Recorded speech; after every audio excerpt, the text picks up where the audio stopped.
नमस्कार, मैं प्रवीण गौतम।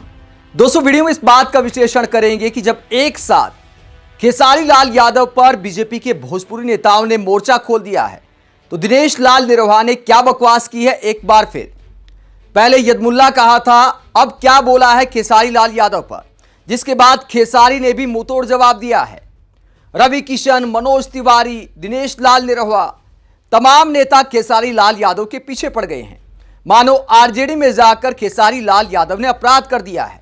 हर किसी को राजनीति के लिए अपनी पार्टी चुनने का अधिकार है, लेकिन बीजेपी के भोजपुरी कलाकार अपनी राजनीतिक कलाकारी दिखाते हुए खेसारी लाल यादव पर लगातार जहर उगल रहे हैं। कभी उन्हें धर्म के खिलाफ बताते हैं, कभी भोजपुरी को बर्बाद करने का आरोप लगाते हैं, और अब दिनेश लाल निरहुआ ने तो हद कर दी।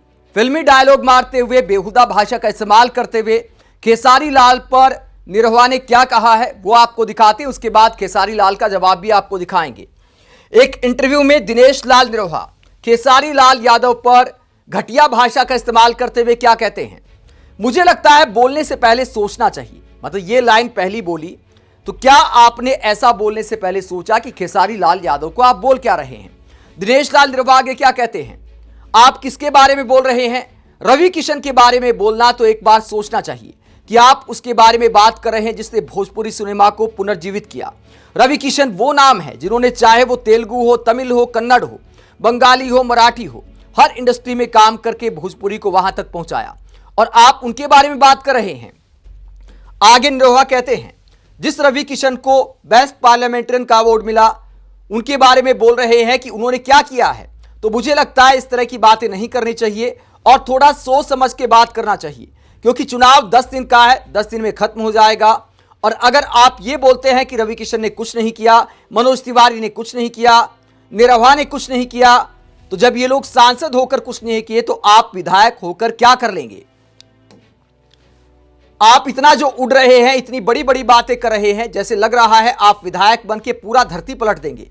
क्या कर लोगे भैया तुम, चाहे वो मनोज तिवारी हो, चाहे रवि किशन हो, चाहे मैं।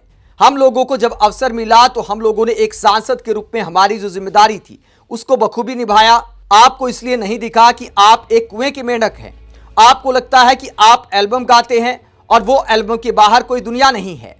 बस कुएं का मेंढक बताते हैं खेसारी लाल यादव को और कहते हैं कि हम सब ने बड़ा काम किया है, आपको दिखाई नहीं दिया। अगर दिनेश लाल निरहुआ ने इतना ही काम किया था तो फिर आजमगढ़ की जनता ने हरा क्यों दिया।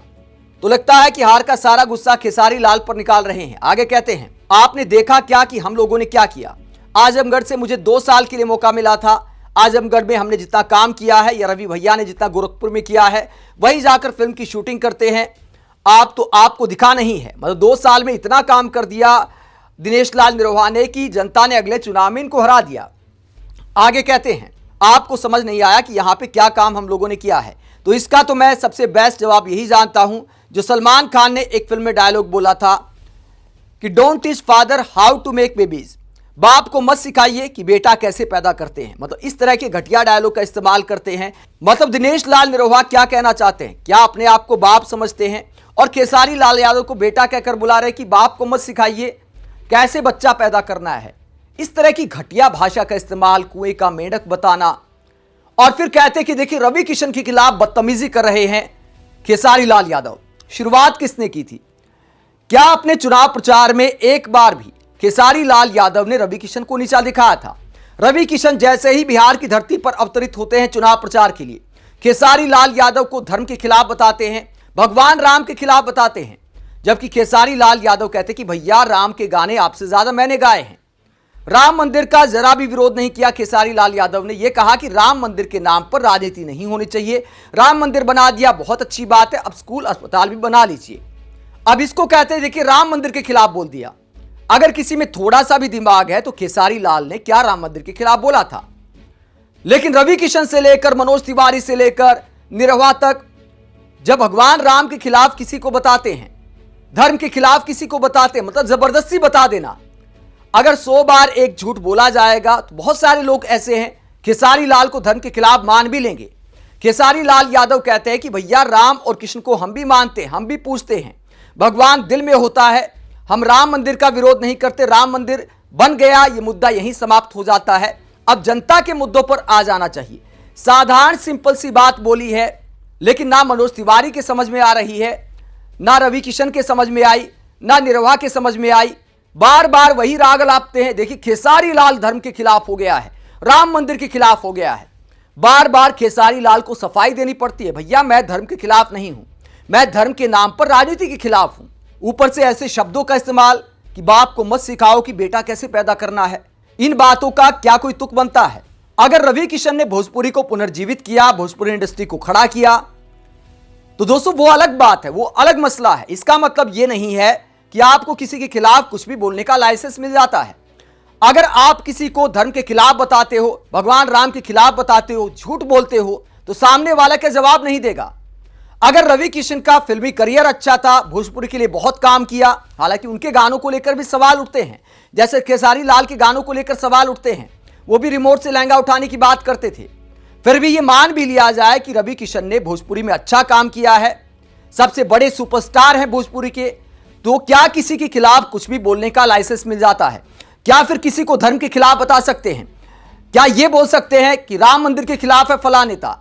फिल्मों में योगदान के बाद किसी के खिलाफ बकवास करने का सर्टिफिकेट नहीं मिल जाता है। अगर कोई बकवास करता है तो फिर उसी अंदाज में जवाब भी दिया जाता है जो खेसारी लाल यादव रवि किशन को दे रहे हैं। और अब निर्वाह की बकवास को लेकर क्या कहते हैं? जो भोजपुरी इंडस्ट्री को खड़ा करने की बात है, मानो खेसारी लाल पर ही एहसान कर दिया हो, तो क्या कहते हैं खेसारी लाल यादव? जब मैं बड़ा हुआ, जब मैं सुपरस्टार बना, तो ऐसा थोड़े कि मनोज भैया आए थे मुझे सुपरस्टार बनाने, या दिनेश भैया आए थे, या रवि भैया आए थे, या पवन भैया आए थे। इनमें से कोई नहीं आया मुझे सुपरस्टार बनाने के लिए। मुझे लोगों ने बनाया और मैं लोगों के साथ आज भी हूं, कल भी था और आजीवन रहूंगा। अगर अपनी जनता के लिए मैं कुछ कर सकूं तो मेरा यही प्रयास रहेगा, बाकी अब जनता के ऊपर है। तो खेसारी लाल यादव कहते हैं कि इन लोगों ने मुझे सुपरस्टार नहीं बनाया, अपनी मेहनत से बना हूं। और दोस्तों, इनकी कलाकारी के खिलाफ, इनके काम को लेकर खेसारी लाल यादव ने कुछ नहीं बोला है। राजनीतिक विचारधारा के हिसाब से सुलझे हुए तरीके से जवाब दिया है, जनता के मुद्दे उठाए हैं और इन्हें भी यही सीख दी है कि भैया धर्म की राजनीति छोड़िए, काम की राजनीति कीजिए। पीएम मोदी के चेहरे के अलावा आपका अचीवमेंट क्या है? और बेस्ट सांसद वाले अवार्ड की जो बात कर रहे हैं, बहुत सांसदों को मिलता है, बीजेपी की सरकार है, किसी को भी अवार्ड दे दीजिए। सवाल यह उठता है कि जनता के बीच आप किस तरह की भाषा का इस्तेमाल करते हैं। कभी सवाल पूछा जाता है कि भैया बिहार को क्यों नहीं चमकाया जैसे गुजरात को चमकाए हैं, तो कहते छठी मैया का दिन है आज, मुझे गुस्सा मत दिलाइए, देश में भूचाल आ जाएगा, आग लग जाएगी, महादेव मुझे शांत रखें। इस तरह की भाषा का इस्तेमाल रवि किशन करते हैं। तो जैसी भाषा का इस्तेमाल आप करोगे वैसी ही भाषा में जवाब मिलेगा। और दूसरी बात यह है, एक कहावत है कि इज्जत दोगे तो इज्जत पाओगे। रवि किशन ने बिहार में आकर खेसारी लाल यादव पर बकवास बयान दिए, उसके बाद खेसारी लाल ने जवाब दिए हैं। आप इस पूरे मसले को लेकर क्या सोचते हैं? कमेंट बॉक्स में अपनी राय जरूर दें, साथ ही चैनल को सब्सक्राइब भी करें। नमस्कार।